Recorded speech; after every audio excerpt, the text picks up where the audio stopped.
시편 95편 1절에서 11절 말씀을 가지고 크신 하나님을 노래하라라는 제목으로 말씀을 증거하도록 하겠습니다. 시편 95편은 개인적인 간증의 시가 아니라 절기나 예배 때 많은 회중 앞에서 불리어졌던 그런 찬양의 시입니다.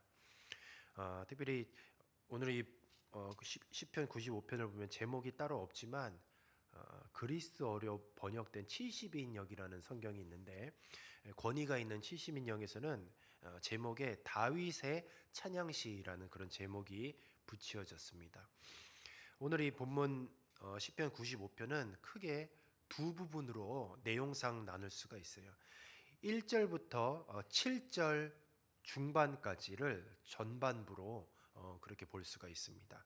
이 내용은 이스라엘이 가을 축제 장막절로 예상이 되는데 장막절 그 절기의 예배에서 여호와가 왕이심을 찬양하는 예배 의식이 반영된 그런 시입니다.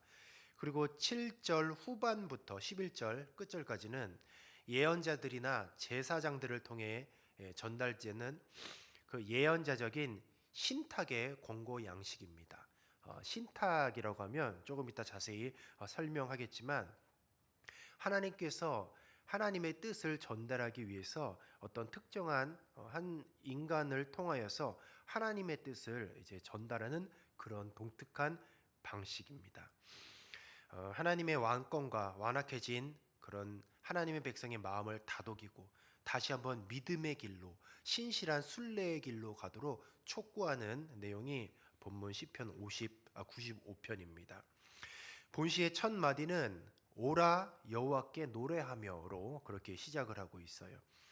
주체할 수 없는 감격을 기쁨과 환호성으로 노래하자는 그런 호소를 하고 있습니다. 그리고 더 구체적으로 우리의 구원의 반석을 향해 외치자라고도 요청을 하고 있습니다.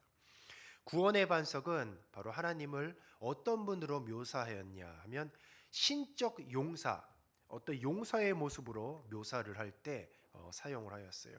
바로 이 이유가 외치다라는 바로 그 동사 때문인데 여기서 이 외치다라는 것은 단순히 소리를 지르다라는 뜻뿐만 아니라 전쟁의 신호를 알리는 그런 함성을 지르거나 전쟁에서 승리를 외칠 때 사용하는 그런 군사 용어이기도 합니다.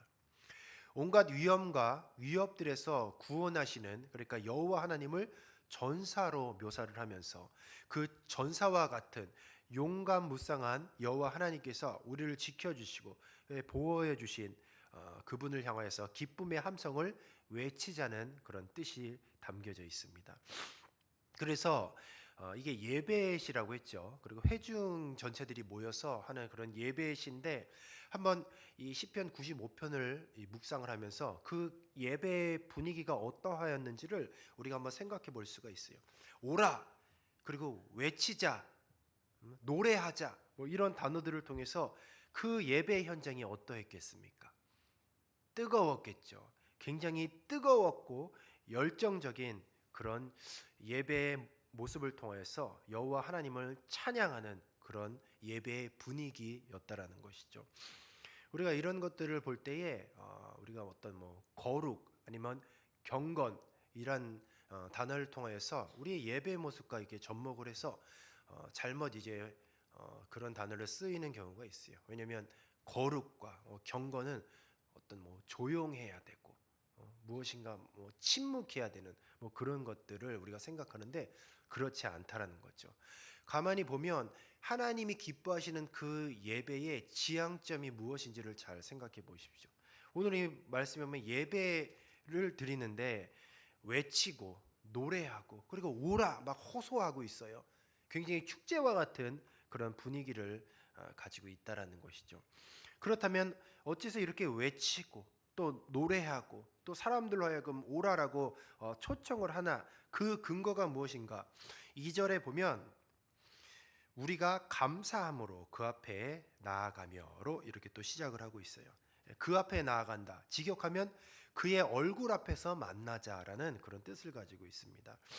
하나님의 바로 그 면전 앞에서 머물러서 하나님을 찬양하는 그 찬양의 노래로 쩌렁쩌렁하게 울리게 소리치자는 그런 뜻을 가지고 있어요. 왜 큰 소리로 노래하며 외쳐야 하는가? 바로 이유는 딱 한 가지입니다. 하나님의 구원을 찬양하기 위해서 벅찬 감격의 감사와 노래를 이렇게 하는 것이죠. 하나님의 그 구원을 향한 그 마음의 감격이 있다면 주님을 목 놓아 찬양할 수밖에 없다는 것이에요. 감사와 이 찬양의 노래, 결국은 하나님의 그 구원의 은혜를 내가 얼마나 날마다 되새기면서 그 구원의 은혜를 감사하고 있는지를 우리가 따져보아야 되는 거죠. 자꾸만 이 예배 분위기가 시들어들고, 그리고 예배가 자꾸 형식적으로 식상해진다라고 한다면 그 원인을 찾는 자 하면은 결국은 구원의 은혜에 대한 감사의 상실인 것이에요. 내가 구원의 은혜가 감사한다고 한다면 시선을 의식할 필요가 없습니다. 누가 뭐라고 해도, 심지어 막 조용히 하라고 해도 주님의 구원의 은혜가 너무 감사해서 목 놓아 찬양할 수밖에 없어요. 우리가 가끔 옆에 어떤 성도님들이 막 너무 크게 찬양을 하고 너무 막 큰 소리로 기도해서 좀 불편할 수가 있어요. 그러나 그런 분들을 향해서 조용하라고, 좀 정숙하라고 그렇게 얘기하면 안 되는 것이에요. 그분이 왜 그렇게 기도하고 그렇게 목 놓아 찬양하냐? 구원의 은혜에 대한 감사 때문인 거죠. 결국은 그런 분들을 통해서 우리도 돌아봐야 되는 거죠. 과연 나의 예배에, 나의 신앙의 모습에 정말 그 구원의 은혜에 감사하는 모습을 가지고 있는가를 우리는 돌아볼 필요가 있다는 것이죠. 하나님이 자기 백성이 목청껏 외치는 이 찬양을 받으시기에 합당한 이유가 바로 이 3절부터 쭉 제시되고 있습니다. 3절 우리가 같이 한번 읽어보겠습니다.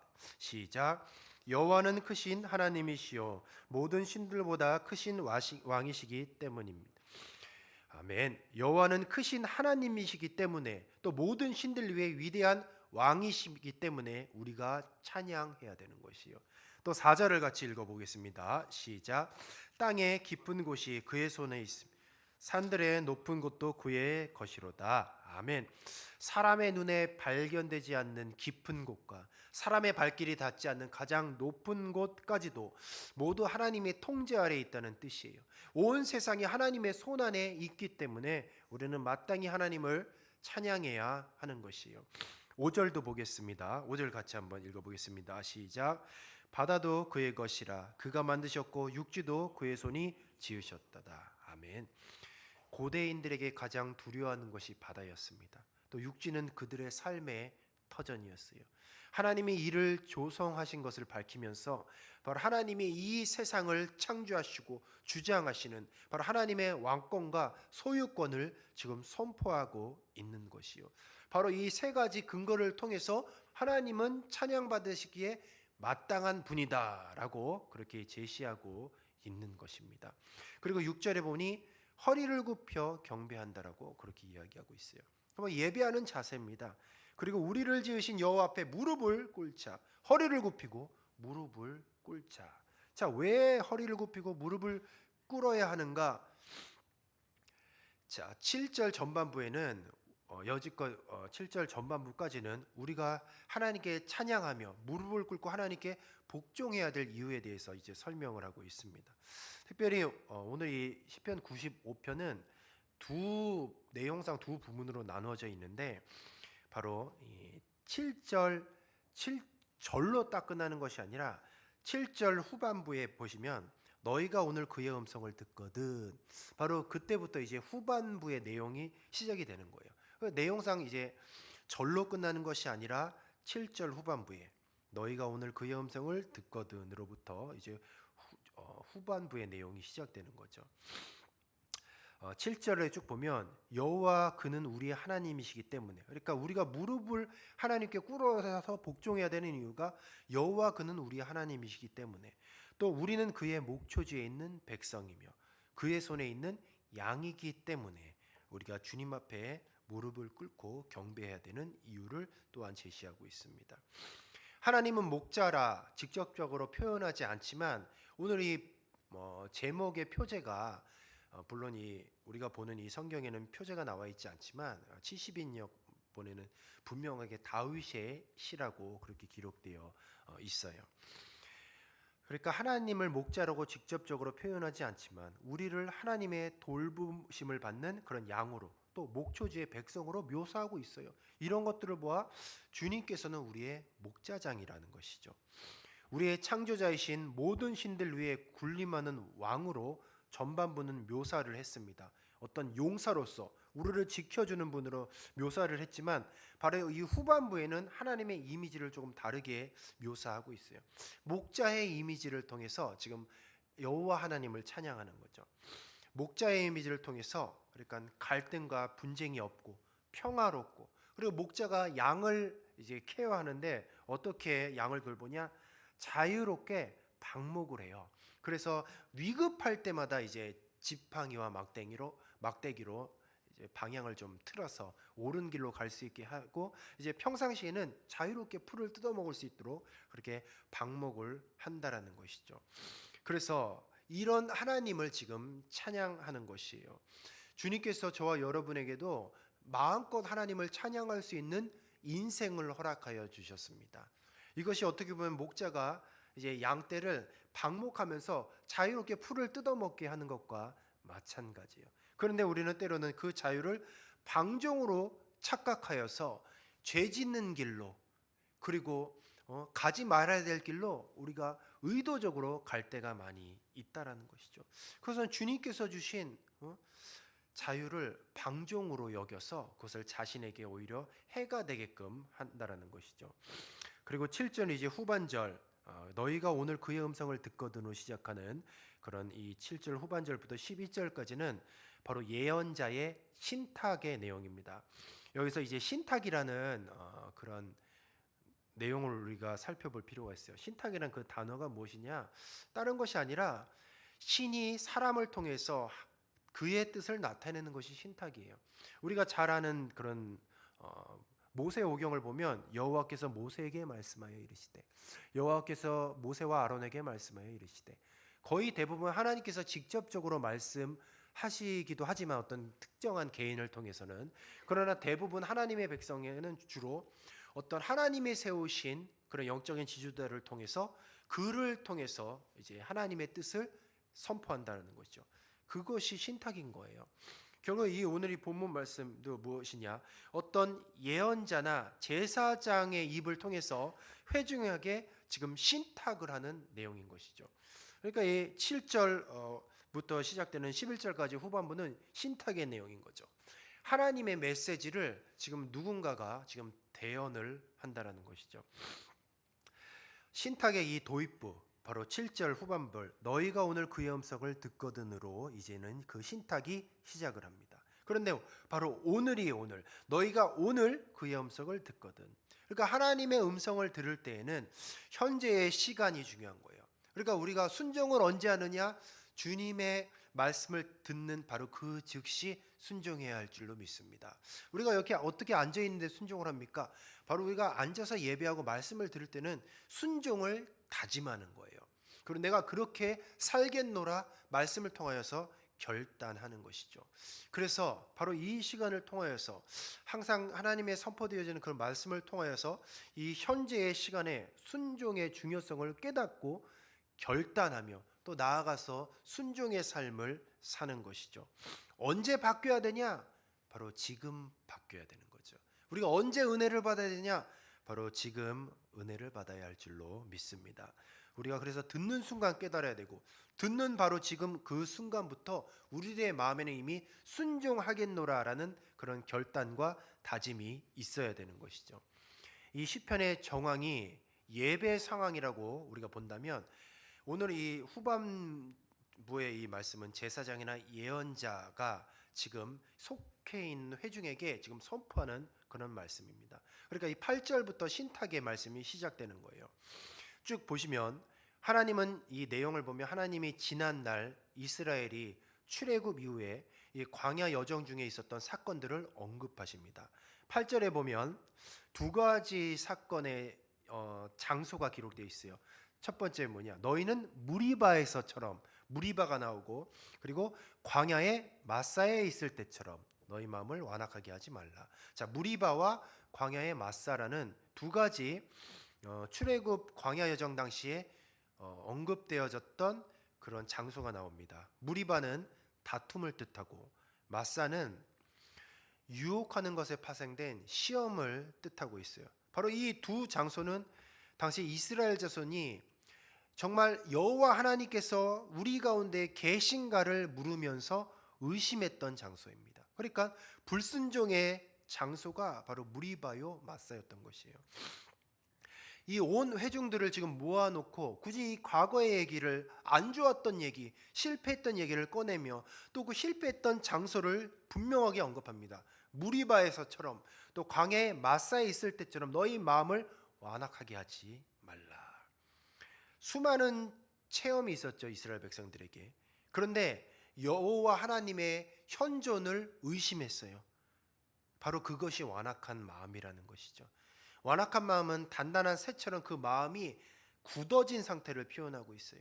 그러니까 하나님을 믿지 못하는 마음이 완악하게, 그러니까 단단하게 굳어진 그 마음의 상태라는 것이죠. 9절을 보면 그때 너희 조상들이 내가 행한 일을 보고서도 나를 시험하고 조사하였다라고 말씀하고 있습니다. 당시 이스라엘은 하나님이 이집트 땅에 내렸던 그 10가지 재앙을 시작으로 얼마나 많은 이적들을 체험했습니까? 홍해가 갈라져서 바다를 마른 땅처럼 걸어 다니는 것, 그리고 이집트 군사들이 죽음을 목격하는 것, 광야에서 신선한 먹거리를 만나와 같은 만나를 주셨던 그 하나님을 경험했어요. 낮에는 구름 기둥을, 밤에는 불 기둥을 경험하며 날마다 하나님의 임재를 경험했습니다. 오늘 같은 이 시대에 주님의 그런 현존이 우리들의 눈앞에 펼쳐졌으면 우리는 어떠했을까를 한번 생각해 보십시오. 과연 하나님을 부인했을까? 그러나 이런 경험들, 정말 하나님의 임재하심을, 하나님의 살아계심을 경험했음에도 불구하고 무리바에서 또 광야의 마사에서처럼 그들의 마음은 완고하여져서 지금 계산하고 있어요. 뭘 계산하고? 조사를 하고 있어요. 하나님이 진짜 계신가 따져보고 있다는 거죠. 이런 말도 안 되는 상황들이 펼쳐지고 있는 것이죠. 이런 것들을 볼 때 우리들의 삶을 돌아보면 우리 신앙의 간증거리가 얼마나 많이 있습니까? 또 하나님께서 순간순간 우리 수많은 어려움들을 도와주시고 여기까지 인도해 주신 그 하나님의 은혜를 우리가 망각하고 조금만 어려운 일이 있으면, 조금만 안 좋은 일이 있으면 우리도 주님이 정말 계신가 면밀히 따져보자, 조사해보자, 이러고 있을 수도 있다라는 것이죠. 그러나 그런 모습들이 주님이 보실 땐 어떠한 마음이냐? 완고한 마음이라는 거죠. 하나님께서 도와주시고 정말 하나님의 살아계심을 부인하는 거예요. 체험을 했으면서도 불구하고. 우리가 이렇게 새벽 예배에 나올 정도의 신앙이라면 우리는 각자가 다 하나님을 만난 체험, 또 우리 인생 가운데 하나님께서 개입해 주신 그런 하나님의 놀라운 역사를 우리는 다 경험한 산 증인들인 거죠.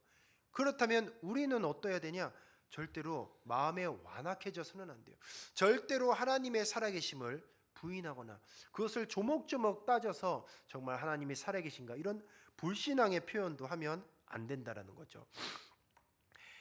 이스라엘은 하나님을 시험하고 비난할 목적으로 주도 면밀하게 바라보고 조사하기까지 했습니다. 하나님은 40년 동안의 그 세대들 때문에 몹시 불쾌해하셨어요. 특별히 10절 초반부에 보면 근심하였다라는 그런 표현이 나오죠. 내가 40년 동안 그 세대로 말미암아 근심하여, 여기서 이 근심하여라는 단어는 되게 아주 좋게 표현한 겁니다. 완곡한 표현이에요. 이걸 정말 원어상으로는 실질적 의미는 역겹다입니다. 역겹다. 그 모습이 역겹다는 거예요. 그렇게 하나님께서 역사해 주시고 체험케 하여 주시고 날마다 동행하여 주셨는데 그 하나님은 오히려 믿지 않고 정말 살아계신 것 마저 불신앙하는 그런 모습이 하나님이 보실 때에 역겹다, 근심하여, 역겹다라는 표현이에요. 라오디게아 교회에서 요한계시록 4장 14절에도 이렇게 말씀하고 있죠. 내가 내 행위를 아노니 내가 차지도 아니하고 뜨겁지도 아니하도다. 내가 차든지 뜨겁든지 하기를 원하노라. 미적지근한 거죠. 하나님이 살아계신가 긴가 민가한 거죠. 이런 신앙은 어떤 신앙이냐? 하나님께서 토하여 내치겠다는 거예요. 결국 모든 신앙의 이 불신앙의 모습들이 다 연결되어 있는 것이에요. 다 똑같은 이야기를 하고 있는 것입니다. 1절 2절을 쭉 보면 하나님을 향한 감격과 환호성 속에서 하나님은 의도적으로 오래전 일들을 기억하시는 거예요. 어떻게 보면 이것이 지금 회중 예배를 드리고 있습니다. 모든 사람들이 야 노래하자 오라 하고 다 초청을 했어요. 회중들이 지금 잔치가 벌어졌습니다. 기뻐 뛰며 놀자, 놀자, 노래하자, 춤추자, 기뻐하자 이렇게 찬양을 하는데 하나님께서는 신탁, 그러니까 하나님의 세우신 그 주의 종을 통해서 선포하는 그 메시지에는 어떻게 보면 찬물을 끼얹는 듯한 그런 메시지를 지금 선포하고 있는 것이에요. 이런 감격과 예배의 감격과 환호성 속에서 하나님은 오래전 일들을 지금 기억하고 계셔요. 그리고 자기 백성의 완악함이 다시 반복되지 않기를 원하시는 거예요. 마찬가지입니다. 우리들의 삶에서 주님께서는 끊임없이 우리들이 완악해지려는 이 마음이 반복되는 것을 절대로 원하지 않으시는 거예요. 그래서 날마다 우리가 성경을 통하여서 수많은 믿음의 선진들 아니면 수많은 등장인물들의 실패들을 우리가 보고 있습니다. 어째서 이런 실패들을 어떻게 보면 민망스러운 그런 적나라한 그런 실패한 모습, 넘어졌던 모습, 쓰러졌던 그런 불신앙의 모습을 기록한 목적이 무엇입니까? 완악하지 말라는 거예요. 베드로가 3번 부인한 그 실패도 기록되어 있습니다. 의심했던 도마의 모습도, 간음했던 다윗의 모습도, 그리고 예수님의 3년 동안 예수님을 따라다녔던 그 유다의 배신도, 그 광야의 40년의 그 완악함의 실패도 다 기록하고 계세요. 그리고 모두 모인 그 회중 앞에서 의도적으로 그런 맞삭 그런 어떤 장소를 통해서 일부러 딱 말씀을 하시면서 기억을 하라는 거죠. 결국 하나님은 계속해서 그런 죄를 범하지 않도록 11절에 딱 못을 받고 계세요. 우리가 마지막 절 11절을 함께 읽어보도록 하겠습니다. 시작. 그러므로 내가 노하여 맹세하기를 그들을 내 안식에 들어오지 못하리라 하였도다. 아멘. 참 무섭고 두려운 말씀이죠. 하나님의 백성이지만 그 완악함을 돌이키지 않는다면 하나님은 내가 분노하여 그들이 나의 안식에 결코 들어오지 못할 것이라. 당시 이 배경에서 가나안 땅에 들어오지 못하겠다는 우리의 삶 가운데 뭐냐? 천국 백성이 될 수 없다라는 것이죠. 이렇듯 주님께서는 우리의 마음 가운데 완악함에 대한 그 여부를 아주 주도 면밀하게 지금 지켜보고 계신다는 거죠. 하나님은 과거의 심판을 통해서 이것이 뭐 시대적으로 포로기든 포로기 후기든 아니면 지금 여기를 지금 살고 있는 교회 공동체를 향한 것이든 직접적으로 엄격하게 하나님의 길에서 이탈한 완고한 마음을 향해서 지금 경고하고 계신 것이에요. 모든 회중이 모인 앞에서 바로 그렇게 경고하고 계신다는 거죠. 그들은 하나님의 길을 알지 못했습니다. 이유는 완고하여졌기 때문에. 그리고 완고한 마음은 하나님의 길을 더 이상 가지 않습니다. 목자가 목자의 노릇을 하고 양이 양의 노릇을 할 때가 가장 즐겁고 안전합니다. 하지만 우리가 지으시고 기르시고 돌보시는 양이라 할지라도 마음이 완악하여 하나님을 목자로 인정하지 않고 자기 길을 고집하고 또 그분의 존재와 능력을 계속해서 시험하려고 하는 자들에게 주님께서는 근심하시고 노하신다는 사실을 오늘 말씀을 통해서 교훈하고 계십니다.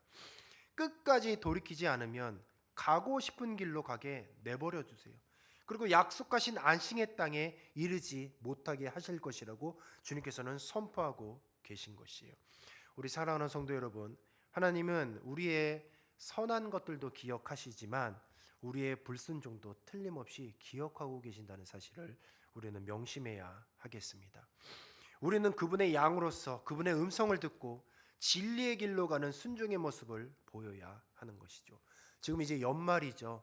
우리가 해야 될 것이 무엇입니까? 다시금 예배의 감격을 회복돼야 돼요. 우리가 예배가 왜 감격이 회복되어지지 않고 그 뜨거움과 열정이 상실되었는가? 구원의 감격을 다시 회복하여야 된다는 것이죠. 그리고 구원의 은혜를 맛보고 또 수많은 간증과 체험을 했으면서도 여전히 감사하지 못하고 완악한 마음으로 굳어져 가고 있지는 않은지 우리 자신을 또 2023년 한 해를 돌아보시기를 바랍니다. 오늘도 말씀 앞에서 각자의 마음에 하나님을 굳건히 믿는 믿음이 회복되시기를 주님의 이름으로 축복합니다. 이 연말 받은 은혜를 우리가 면밀히 세어보고 지금부터 다시 구원의 은혜를 부르짖고 노래하는 그런 뜨거운 예배 신앙이 회복되시는 저와 여러분이 되시기를 주님의 이름으로 축복합니다. 이 시간 우리가 말씀 붙잡고